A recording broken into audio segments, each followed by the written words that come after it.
SmackDown review for the October 18th episode of SmackDown. I'm Will. That's Brandon. We are the Cousins of Destruction Wrestling Podcast. As always, let's cheers. Talk about some wrestling, huh? What an episode of SmackDown this was. I mean, this from beginning to end, just chef's kiss. Chef's kiss. I mean, some people are going to immediately say, well, there wasn't a ton of wrestling. Fair, but like, good Lord, what we got in story here was another level. Another level. And I'll take that. If the story is good, I don't mind it. And the wrestling we got was good. Mm-hmm. So it's a little bit of a good mix here. Anyway, we did start with a good old Bloodline 2.0 segment. They started the show with Solo, Fatu, Tanga Loa doing their normal stuff. He came out and he said, Columbia, South Carolina, acknowledge me. He's tribal chief. Mm-hmm. You know, that's what he is. And I'm going to be looking down a lot per usual because it's a hell of a promo and I wrote it all down. So I got to read. Anyway, he said, I am the present. I am the future. I am the bloodline. You are looking at your tribal chief. He said, I created a bigger and stronger family, a bigger and stronger bloodline.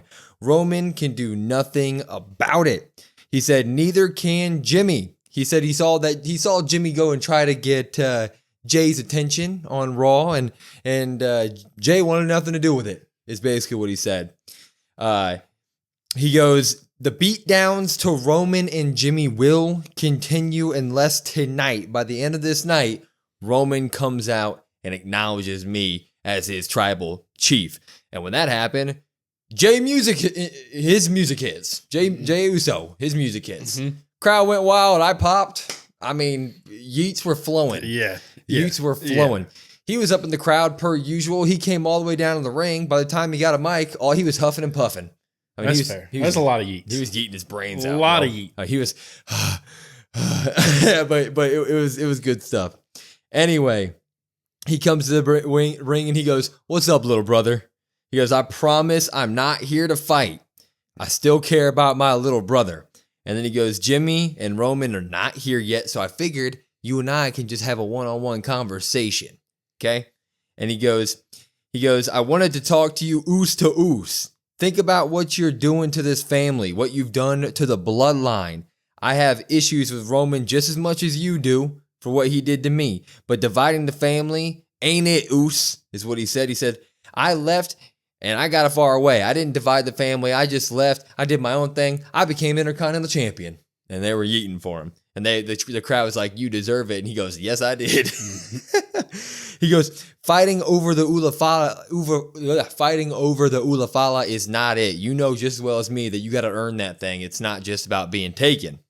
He goes, but if you want to end Roman's power, you can do that, but don't divide the family while you do it. And Solo said, are you done wasting my time? He goes, I'm trying to unite the family. I'm not your brother. I'm your tribal chief, is what he says. And he says, you need to acknowledge me. Don't follow Jimmy's footsteps. Don't follow Roman's. So are you in or are you out? Is what he asked Jey Uso.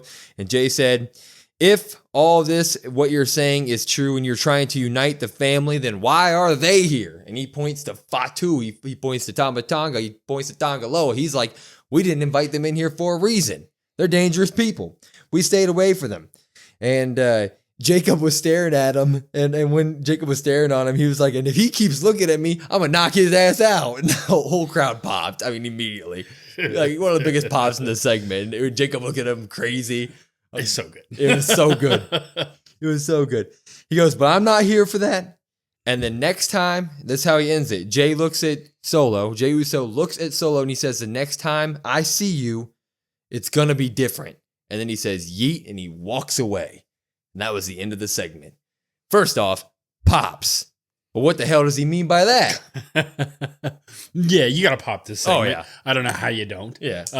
The Solo stuff was really good, I thought. I thought Solo was, we keep talking about it every week. He keeps kind of perfecting that little by little, week after week. He gets a little bit better. Yep. And this week was his strongest week to me. And then to hear Jay's music, I was like, oh, I didn't expect that. No. To look at what that means, I don't know what that means. Yeah. And maybe that's the best part of it. Oh, yeah. Like, we talked about it and you mentioned it. Like, I didn't see Solo trying to recruit Jey at all. No. Jey didn't necessarily say no. He didn't, when Solo said, you have to acknowledge me as your tribal chief, Jey didn't say, you're not my tribal chief. Right. He didn't say no. He just said it's going to be different. Yeah. I have no idea. I don't know if this means in one way, shape, or form, Jey is going to come after being tribal chief. I mean, I don't think that was a takeaway, and I didn't really take away from it, but I'm trying to dissect what that means in any way, shape, or form. And it's like, well, what are the paths here? Is Jey going to take out Roman? Is Jey going to come after Solo? Is Jey going to try to reunite the family as a whole himself and kind of just be the tribal chief that way, where he tries to get everybody together, by his own means? Like, that's just an interesting line that he dropped. Yeah. God, it's really tough. Maybe he starts like picking off the Bloodline 2.0 members like one by one, and then maybe he goes and finds Solo at the end of that. Maybe that's how they do that. I don't know. Maybe Jay's the one to be working with The Rock. Maybe he's going to talk to The Rock and they'll start their own like third little side tangent here. Dude, that line is just an interesting thing, and looking forward to see what Jey Uso does in the future with that. Yeah, and he's no more just a yeet man, right? No. Like now he's arguably, out of the Bloodline stuff, he's probably the most interesting character. I think he's the most important man in wrestling in WWE. He is the puzzle piece that, like, we have a bunch of unsolved puzzles and they all need one piece, and he's the like guy that can fit. And it's like, where is he gonna want to fit? It's interesting as hell. But there'll be more on that later in this. We did move on to our first tag team #1 contender qualifying match. We had two of them, triple threat tag team matches. First one was between Pretty Deadly, the Street Profits, and DIY. And while they weren't given a ton of minutes, holy hell, it was tough to keep up with this thing because they were moving so fast. Yeah, very quick. Just nonsense. Great nonsense. Like the best sort of tag team nonsense as you can get, right? So everybody had their 15 seconds of fame throughout the match. Early in the match, Pretty Deadly played the "we're scared of everybody" card, would run outside where they met Angelo Dawkins outside where he'd shoulder tackle them. But then I'm getting everybody mixed up. Yeah, he doesn't know what he's talking about. Then Gargano would get involved and Ciampa would come out there and start suicide diving off the ropes. Just all hell broke loose the second this match started. Yeah. But that's kind of what the whole match was. It was 15 seconds of fame here, 15 seconds of fame here, 15 seconds of fame here. And each of these tag teams can absolutely go. DIY and Street Profits, we've seen a lot of them lately. So if you've seen their stuff, you know what happened during this match. All the top rope shenanigans from both these teams. There was even a spot where Gargano and Angelo teamed up on Pretty Deadly in the middle. And then it ended with Dawkins throwing one of the members into one of those springboard like spears that, I guess it's not a springboard, but like where he shoots through the rope from Gargano, he spears him. And then Dawkins celebrates, turns around, and Gargano tries to do it to him, and he catches him and then reverses it into a neck breaker. I'm like, these guys are freaking gold. Yeah. This tag team match was great. If obviously I literally can't do it justice. There was so much happening. So if you have the chance to watch it, go watch it. But it does end with a blockbuster. So both members of Pretty Deadly are pretty dead at this moment, and the Street Profits hit their blockbuster move on one of them, while Gargano and Ciampa hit their meet in the middle on the other. Both pin at once. Montez Ford pins one, Ciampa pins the other. 1, 2, 3 at the same time. Ding, ding, ding. Street Profits and DIY celebrate. Montez Ford wasn't the legal man. Nope. DIY wins it. Tommaso Ciampa and Gargano will move on to the finals #1 contender tag team match next week. But this was phenomenal all the way around. Great stuff, popping it. Yeah, it's a pop. It's a way we always talk about how do you maximize the 2 hours? How do you get as many people on there? And that's pretty much what this was. Yep. It's not going to go down in the Hall of Fame as classic tag team wrestling holds and all that stuff. But it's fast. It's quick paced. It makes everybody look strong. Pretty Deadly obviously comes out on the weekend here, which they should because it's Pretty Deadly. Yeah, he hates him. Well, that I should. WWE tells me I should. As for Jessica, the referee, making the smart observation that Montez is not, the legal man. That's an ending we haven't really seen. Gotta be smarter in that. A ton of. So either way, we knew with the second match what was going to happen there. We knew who was going to win that. We'll get to all that. But like you said, it was a great way for DIY and Street Profits to both kind of look strong here, not really lose any steam. And I assume once that match happens, the DIY and Motor City, as we'll get to later, will just run back more DIY and Street Profits. Yeah. Which you can do it all the time. Yeah, I don't really want to keep going on it. It was a very interesting way to make both these tag teams look like they won the match without both of them winning the match, right? So it was a good way to make them both look strong. It's good stuff. We move on. Roman and Jimmy show up in a black Escalade, blacked out Escalade. They're listening to, what'd they say? Unreleased Travis Scott. Yeah, Travis Scott. New Travis Scott. It's not out yet. Yeah, Jimmy's like, I never heard that one. Roman's like, because it's not out yet. And they're okay, they're backstage and they're walking into the arena because they show up late to work, I guess. And Mr. Jey Uso meets them, and Jimmy looks at him and is like, kind of like, "What's up, Us?" And immediately Roman and Jey just stare down central. But Roman looks at Jey here and he says, "I'm proud of you. We're all proud of you. The whole family's proud of you." And Jey Uso looks him in the eye and all he says is, "And no yeet," right? And he walks away. Roman grabs his arm and tries to stop him, but Jey just walks away. Woo! Damn. Very simple. As we talked about Monday with Raw, like the Bloodline stuff we got there was like short, but so good. This was another one that was short, but so good. What this means is that Bloodline 2.0 and Bloodline 1.0, I guess, Roman and Jimmy are fighting over recruiting Jey Uso. And that's a wild concept that I did not see coming at all. And it makes it so much more interesting because we've all been sitting here waiting for like, well, what is Roman and Jimmy going to do in order to finally get them to join back? And there is some of that still. But now there's a whole nother side of the equation of, well, what if Solo sweetens the bargain? Like, what if Solo does some stuff that gets in Jay's good graces here? And then Jey has to make that conscious decision on like this or that. What's better for the family? It's awesome. Yeah, I mean, on paper right now, like you look at it, Jey should choose Solo.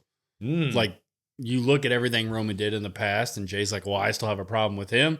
Like he talks to Solo tonight, and there doesn't really seem to be any animosity. It's like you have issues with Roman, I have issues with Roman. He goes and Roman says he's proud of him. Roman shows like that vulnerable side again. And Jay's just like, I don't care. Like you still said no yeet, like he's upset. He's mad. He's not going to take that. So like on paper right now, it looks like Jey should go with Bloodline 2.0. Especially because Jey thrived without Roman. Mm-hmm. Like he separated from Roman, ended up being the biggest move in his career in terms of success. He's won his first singles title. He's the most, his main event Jey Uso, most over guy in the company, one of them. And so you come back now and you're just like, well, I could join Solo and we could just completely decimate the rest of Roman's power, and hopefully we can get Jimmy to join us and we can reunite this family and get the bloodline going that way. So God, it's just interesting sides here. Yeah, ultimately, like it seems like right now, at the end of the day, all said and done, at the end of this story, like it seems like Jey is going to be the tribal chief. Yeah, I know. And that's something that I didn't know that I wanted until I guess tonight when the thoughts were put out there, and I was like, yeah, you know what? Like I could see it. Yeah. And I wouldn't be upset. I mean, if that's the ending to the whole Bloodline story arc as is, like that would be if Jey can continue this upward trajectory of just being the most over hype man in the world, and he continues his in-ring success and builds his character even more, and this whole Bloodline story ends with him sitting on the throne, that might be the greatest story in all of wrestling history at that point, man. If whenever that time does come. And now we're, with this stuff, it's like thinking about future manias. It's like, well, maybe Rock Roman ain't the end of it. maybe it is going to be like Jay versus somebody at the Jay end. Roman? Yeah. Jay Roman. Jay Roman, Jay Solo, Jay Fatu.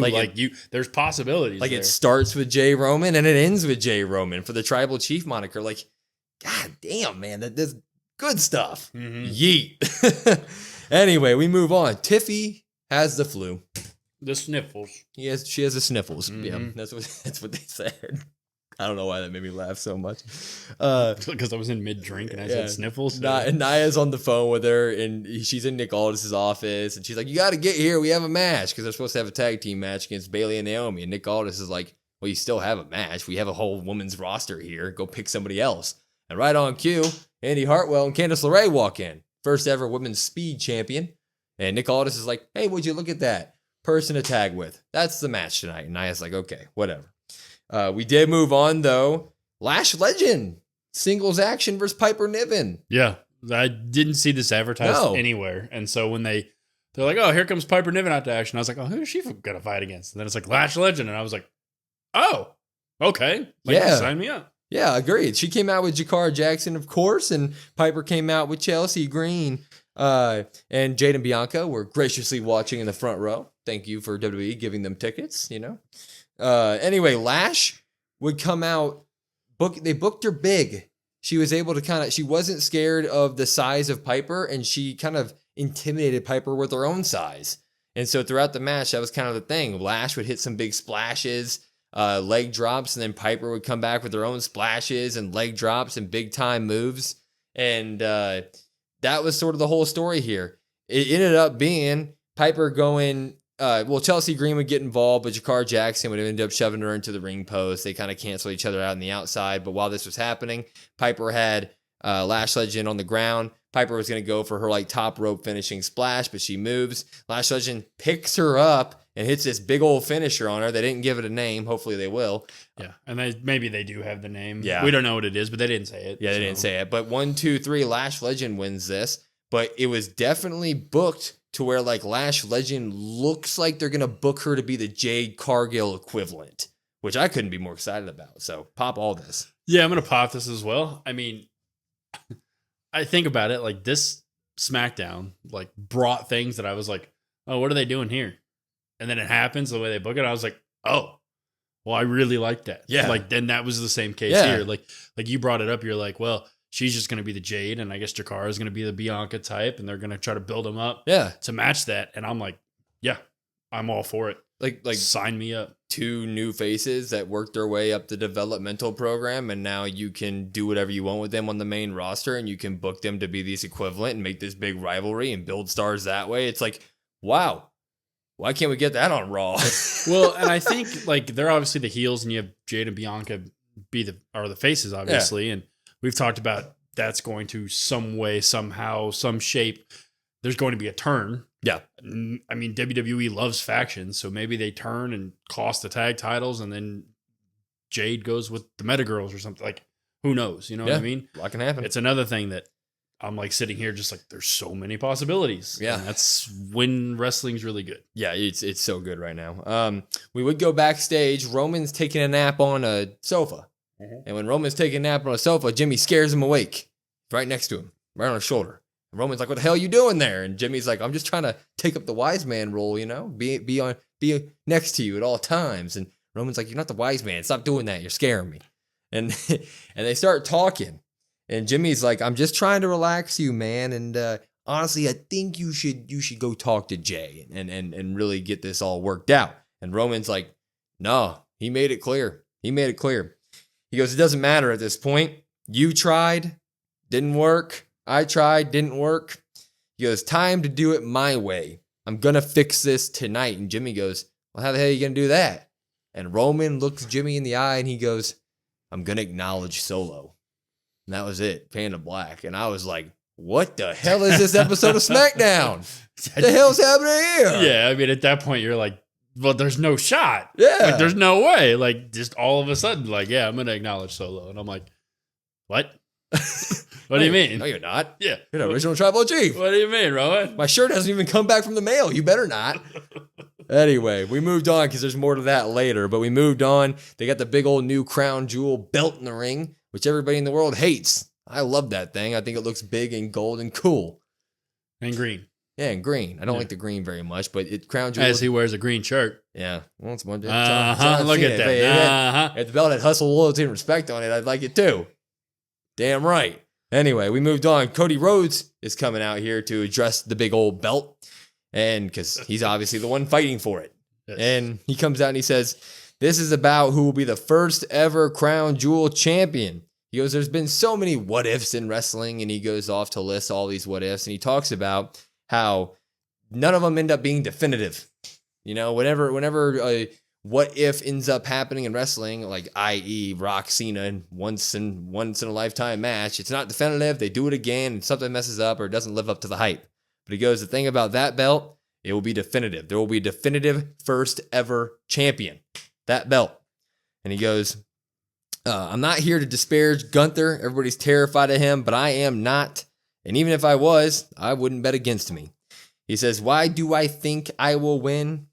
He goes, that beautiful belt deserves someone like me. I've taken the John Cena schedule. I've bled in this ring. I've sweat.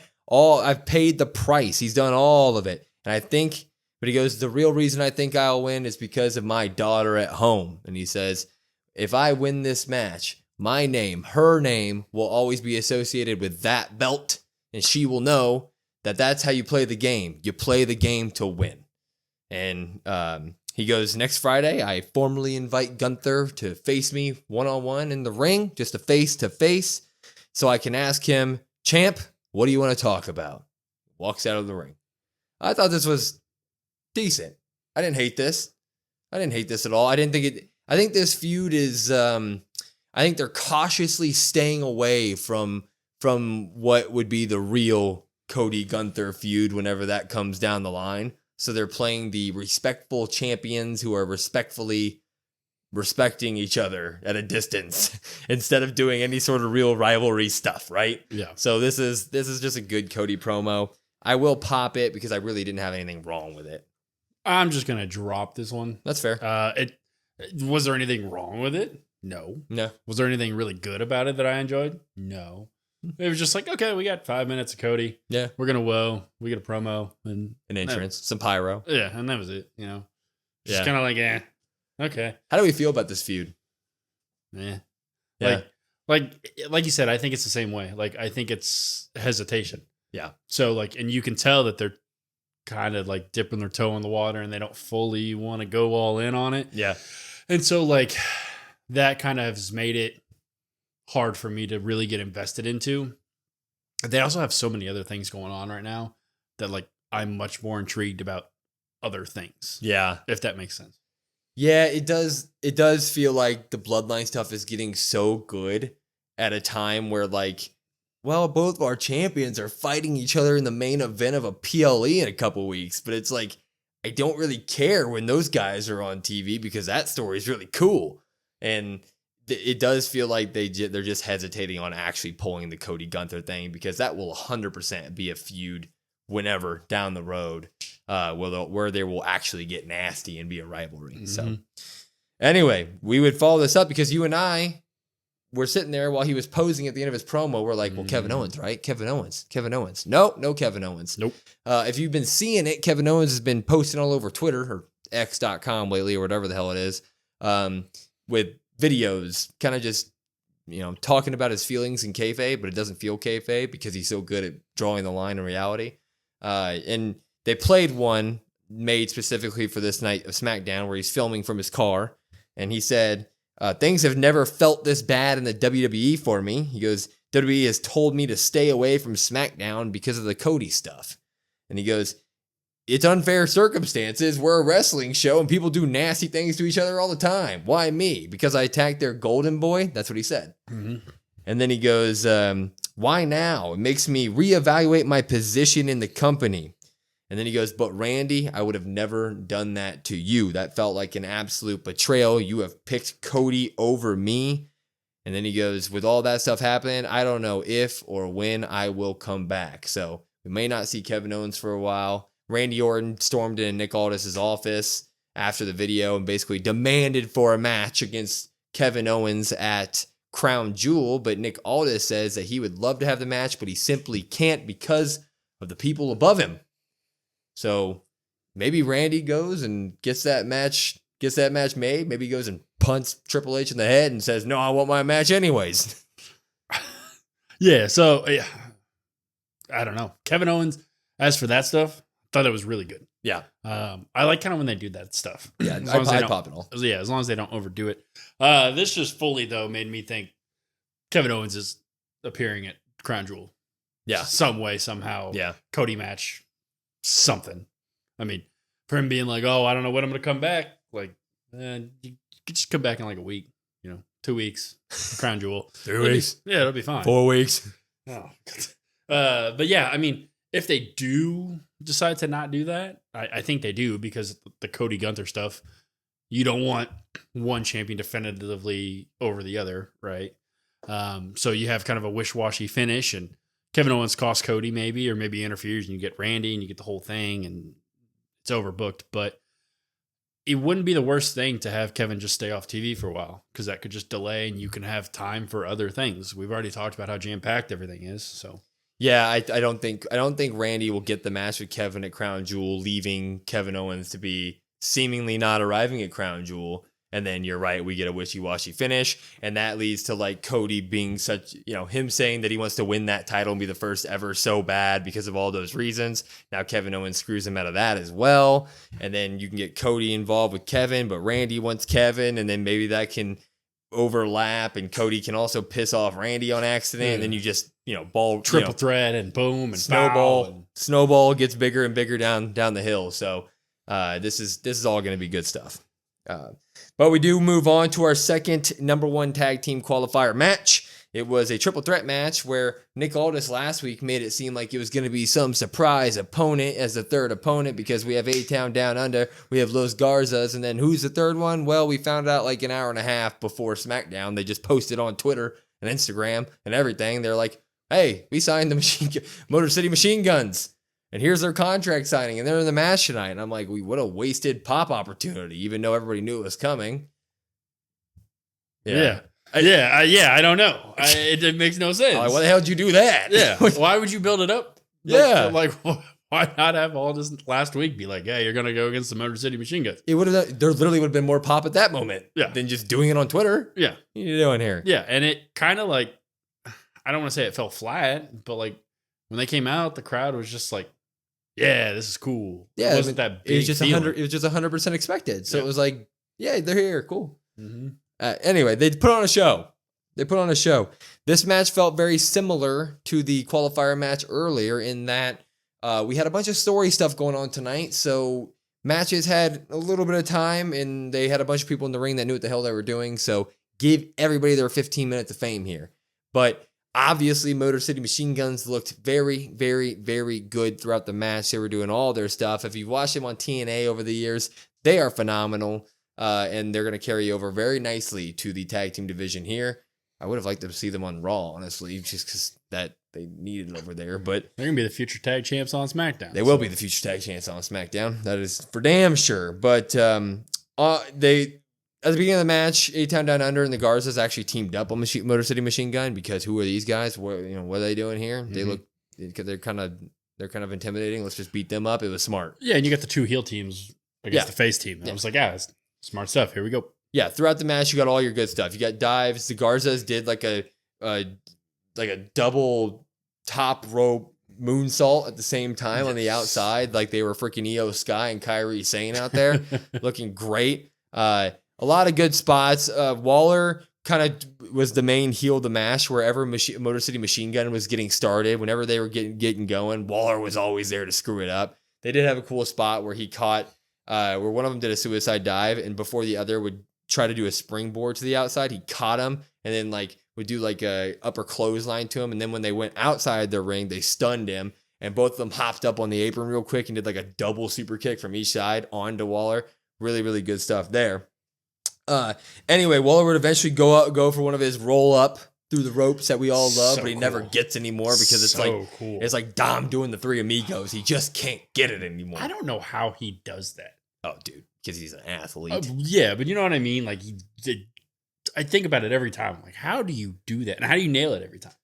I would die on the rope. I'd break my neck. I couldn't even get up there. I'd faceplant. I'd be Titus O'Neil. I'd knee- fall into the ring. Your knees would just literally explode on live TV. Call me Kevin Nash. Call you Kevin Nash. It'd be worse than My that. quads are gone. Motor City Machine Gun would eventually just destroy Theory and Waller, get them out of the ring. They'd end up with one of the Garzas in the ring. I want to say it was Angel. I didn't pay too much. But they ended up doing their tag team finisher, which is basically one of them holding Garza up to where like his belly is above, like elevated off the ground, and the other one kind of does like a splash on top of him. It was kind of it was Humberto. Was it? Yeah, because Humberto took it weird. Remember? Because he did. He didn't fall on his back. He like crumbles at his feet. Like he let his knees get under him. It was weird. But they hit his finisher. Motor City Machine Guns, they get the win here, obviously. And they will fight DIY in what will be a great match next week on SmackDown. And winner will go face Jacob Fatu, or I guess technically he's not part of the tag title. Yeah, Tama Tonga and Tonga Loa for the tag team championships. So that'll be good stuff. We did get a small Carmelo Hayes. Oh, we didn't pop or drop it. No, you just flying on through. I'm flying on through. I apologize. I pop it. It's good stuff. It was a good debut for Motor City Machine Guns. I apologize. Yeah, I'm gonna pop this as well. I'm just excited about what comes in the rest of the show. All right? Yeah, it's the Motor City Machine Guns. Yeah. Like I've told you when they came out, it's like I never thought I'd see them outside of TNA. Yeah, no chance. Ever. We talk about AJ Styles and TNA, like these guys are also pillars. They're like the tag team pillar of TNA. Have been for years. Pretty much like Corey Graves said, like they pretty much revolutionized tag team wrestling with the movesets, at least. They were doing stuff that people do now, like way back in the day, way before. So if you know Motor City Machine Guns, which I'm sure you do because you're watching us, so clearly you're a wrestling fan because not a lot of people watch us. So clearly you know the depths of wrestling. Motor City's awesome. Yeah, I can't wait for DIY. If you don't know them, go YouTube them. Just type in Motor City Machine Gun TNA highlights. I can't wait for that match. Give it like 30 minutes. Yeah. Just give it. Well, I don't want a full hour, but if it said, hey, here's an hour, I don't care. Well, sure. Gargano and Ciampa go back too. They go back that like they've been. They're not spring chickens. You know, they're older dudes who've been through the ringer too. They go back that far too. That might be like, I know we talk about Punk and Drew like match of the year. Like that might be like the tag team match of the year. Oh yeah. The thing is, whoever wins can totally out tag team match Tama Tonga and Tonga Loa. So, but they got Fatu, so maybe he's the difference maker. Yeah, I love you, Tonga Loa. Anyway, we do get Carmelo Hayes and Andrade backstage. Byron Saxton was going to calmly ask them what they think about their Game 7 match, and they replied by screaming at each other and punching each other in the face. And Carmelo Hayes ended up pulling out his brass knuckles and punching Andrade right in the gut. And we later on found out that Nick Aldis has assigned a special guest referee to their Game 7 matchup. And it is none other than L.A. Knight. Yeah. And he cuts a promo about how he doesn't, in a wraparound way without saying it, he did his, whoever wins this, it doesn't matter because you're going to be part of the Hit It and Quit It special. And then you can put him in the Hall of Fame as a referee and as a wrestler. Whenever it's all said and done. It's like, he'll be the best referee we've ever seen. Okay, here we go. Whatever this is, who should win that match? Who should win the Carmelo Hayes Andrade feud? Who should go on to face LA Knight? I want to say Carmelo, but I'm a little hesitant because Carmelo already did have. Yeah. Carmelo already had the one match. Yeah. So that makes me think that they're not going to give it to Carmelo and maybe they give it to Andrade. I love Andrade. I have nothing against him, but ever since Carmelo Hayes talked about bringing back the spinner belt, it's like not only do I want Carmelo Hayes to win, I want him to beat LA Knight, even if it's just for like a month, just so Carmelo Hayes can bring back the spinner. Because there's a picture of him online wearing a replica spinner belt, and it was like it was made for the dude. Yeah. He would be so awesome with that thing on. And then just permanently bring back the spinner belt. LA Knight could rock the spinner. That's what I mean. Just get rid of the other one and just bring back the spinner. I feel like nobody has attachment to the current U.S. title. Like, it's fine. You know who I think of when I think of this U.S. title? Bobby Lashley. Yeah. Yep. That's exactly who I think of. Yep. So, yeah. I would much prefer the spinner belt. I agree. Anyway, we would get our Bayley and Naomi taking on Nia Jax and Candice LeRae with Indy Hartwell on the outside. Mm-hmm. And this match was a tale of two things happening. If Nia was in the ring, she was dominating and kicking ass. If Candice LeRae was in the ring, she was getting dominated and her ass kicked the entire time. And I was having fun with it. I thought it was funny. It was when there was a little bit of time where Naomi got the best of Nia a little bit because we are trying to keep Naomi in that title picture conversation, and she'd make Nia look stupid at one point. Like Nia would go for a splash in the corner, and Naomi would kick up, so she was on top of the turnbuckle, and Nia would go into the second rope, and Naomi would get on top of Nia, stand up, and then start twerking while she's standing on Nia's back. But then Nia immediately followed up with like a spine buster. And he's not wrong with that sentence. No, that happened. That's exactly what happened. Yeah, that happened. She stood up. It just sounds outrageous. It does sound absolutely outrageous. But there's a point where Bayley and Nia got really into it, and they were both the illegal participants in the match. So they're fighting, and they spill out to the outside of the ring where they're just kicking the crap out of each other, kind of near the stage. And that left. Naomi and Nia spilled out. I said Bayley. So that left Bayley in the ring with Candice, and Bayley would throw out Candice, and she would go for a suicide dive through the middle rope, but Candice would punch her, and Bayley would fall out of the ring. Candice would roll into the ring and kind of distract the ref enough for Indy Hartwell to throw Bayley into the ring post on the outside, and then threw Bayley into the ring. And Candice would hit like a springboard moonsault, her little finish as she does. 1, 2, 3. Candice LeRae pins Bayley here. It was kind of out of nowhere. Even the commentators were like, whoa, match is over. Yeah. Nia got in the ring and kind of looked at her like, what the hell? How did we win? And that was kind of that. This was fine. Compared to the rest of the night, it wasn't great. So I'm going to go ahead and drop it just because the rest of the night was so good. And this really didn't do anything. Like, there wasn't more Nia Naomi stuff to continue that. Bayley looks kind of like a bum here in a little bit of a way. So it was just kind of meh. Yeah, I mean, it is kind of meh, especially when you compare it to the rest of the night. But I am going to pop this. Ooh. I'm going to pop it because it has nothing to do with anybody that was in the match. I'm going to pop it because Candice LeRae gets the win, and Tiffany is at home, sick, and you've got Nia. Sniffles. When she teams with Tiffany, you know, they always seem to lose. Tiffany somehow always costs Nia. Yep. Or Nia costs Tiffany some way, somehow. So now you've got this new, like, I can just replace you sort of element, which I think is another thing I didn't see coming. I would fully expect Nia to take out Indy Hartwell next week and force Candice LeRae to be her new little buddy. I wouldn't be surprised if Tiffany was still out with the sniffles, or she was at the arena, but she was sniffling. And then Nia's like, you can't compete tonight. I got Candice LeRae. Yeah. And that kind of thing. Yeah, that's kind of like you plant the seeds for that. Yeah. As for like the Nia Naomi stuff, like Naomi looked good here. Bayley's kind of the forgotten one here. Yeah. Just like her title reign, I guess. That was uncalled for. I saw the opportunity. Uncalled for. I saw the opportunity. The low blow. Catching strays, Bayley. It's just kind of like, at this point, I'm just kind of like, when her music hits, I'm like, you know? Yeah. Well, her music sucks. Well, that's one. Well, that's besides the point. No, well, it's one of the better songs. No, it's not. Yes, it is. It's more recognizable than some of the other ones. Well, yeah, but that's saying nothing. Well, it might be more recognizable. It might still be bad, but at least I know who it is when she comes out. Fair enough. Honestly, let's push it on through to the final segment of the night. Roman Reigns coming out to meet Solo face to face in order to acknowledge him. Woo! Roman comes out alone. No Jimmy. No Jimmy. He comes out alone like a man. He comes out there. He stands in the middle of that ring. And he goes, Columbia, South Carolina. And he pauses and he goes, maybe for the last time, acknowledge me. And the crowd goes absolutely insane. They're here for it.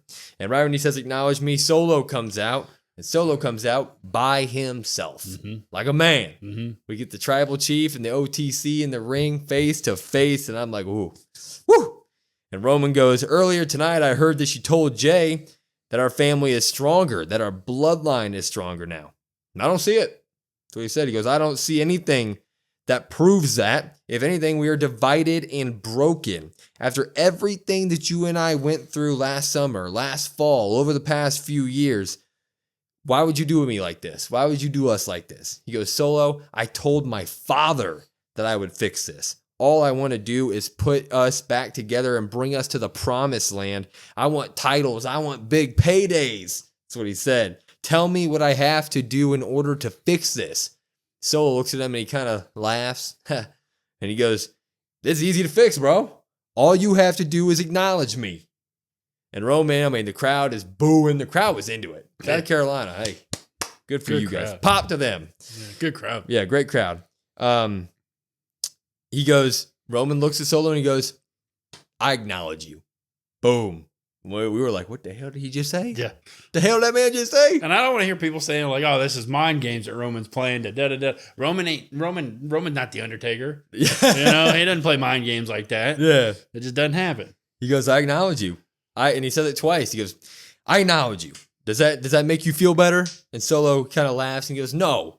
He goes, no, that's not good enough, Roman. I need you to acknowledge me as your tribal chief. And Solo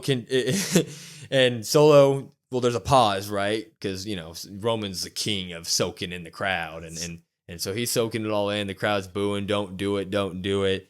And Solo goes, I need you to do that or else. And when he says that, he snapped Roman's brain. And Roman goes, or else what? The top of his lungs. He's like, or else what? And Solo, like, oh. Yeah, and Solo goes, oh, there he is. You haven't changed. That's what he says. You haven't changed. And since you've never changed, guess what? I've never changed either. And when he does that, he turns and he points to the stage. Snaps his finger. And he points to the stage. And what happens? Fatu walks out. He's already in I love you Solo mode. And Tama Tonga and Tonga Loa are in the back, and they're dragging a dead corpse Jimmy. Yeah, Big Jim. Big Jim. He's hanging. He's not Big Jim no more. No, he's dead Jim. He's Slim Jim. Slim Jim. They come out, and when that happens, Solo tries to go for a spike. Roman ducks it, throws him out of the ring. Here comes Tama Tonga, one punch, he's out. Here comes Tonga Loa, one punch, he's out. Here comes Jacob Fatu. He actually Superman punches Jacob Fatu, and he kind of stumbles and rolls out of the ring.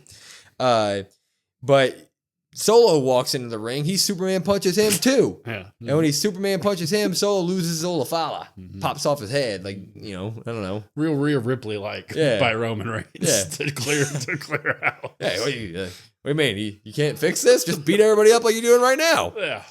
Anyway, the Olafala's laying there, and he goes and he picks it up, and the crowd is going wild. And I thought for a second he was going to break the thing. You did say that. Like, I thought he was going to pick it up and just snap it, and that symbolized that, like, families broken, we're at war. But what he does, he picks it up, and he starts to put it over his neck. Yeah. When? He gets it on. He gets it all the way on. When Solo nut shots him. Cheap shot. In the nuts. Right in the nuts. Ric Flair style from the back, all the way up. And the hold. I always like when they hold. Yeah, he held it. Let him. It always makes me laugh. It was so good. It was a good old-fashioned professional wrestling low blow cheap shot. Good to see. And when that happens, all hell breaks loose. Bloodline just attacks. Jacob Fatu hits a move on him, and then Solo spikes him once. The Bloodline scoops him up off the ground, holds him for another spike, and Solo ends the night yelling at Fatu or yelling at Roman. He goes, "This is my Ulafala. This is my bloodline. These people in the crowd, they acknowledge me," and we fade to black. But Roman acknowledges Solo Sikoa, kinda. This was just insane, man. I mean, this is pops, golden pops, if we could do it. I mean, we can. We I can guess. do whatever. Yeah. We can do whatever we want. Yeah. You got to pop this. God, I don't even know where to begin. I mean, you have Roman acknowledge him. Yeah. He doesn't acknowledge him as the tribal chief. He just acknowledges him. Yep. And it's like, oh, okay. Like, that was something I never thought I would see either. So now we have that. So now it's like, okay, well, you kind of get the vulnerability of Roman tonight. But then in that one instance, he snaps right back to the old Roman. And I thought it was really important, right, when Roman snaps back, Solo just laughs. He doesn't cower down or quiver or oh, no. He's just yep, I knew this was going to happen. And it's just gold. I mean, this whole thing was just fantastic. You get no Jey, which is perfect because Jey's still mad at Roman, and you got Big Jim's out on the stage. He's what? Dead? What do they call that? Incapacitated. Yeah. He's just out. Yeah. And Bloodline 2.0 stands tall again. Numbers game again. For a split second, I thought to myself we're getting Roman Ripley, and this is not good. Yeah. But the numbers game caught up exactly how it should, and I thought this was great. like you said, it's important to say he acknowledged Solo, but he did not acknowledge him as his tribal chief. But what tonight stood for me is that like Roman's officially broken. Like he came out there willing to, he bargained, or he was trying to, we don't negotiate with terrorists. He was negotiating with the terrorist of his family, basically. And he even went as far as to acknowledge him, even if he didn't do it as a tribal chief. But Roman officially does not know how to fix it. He's not powerful enough to overcome the bloodline numbers.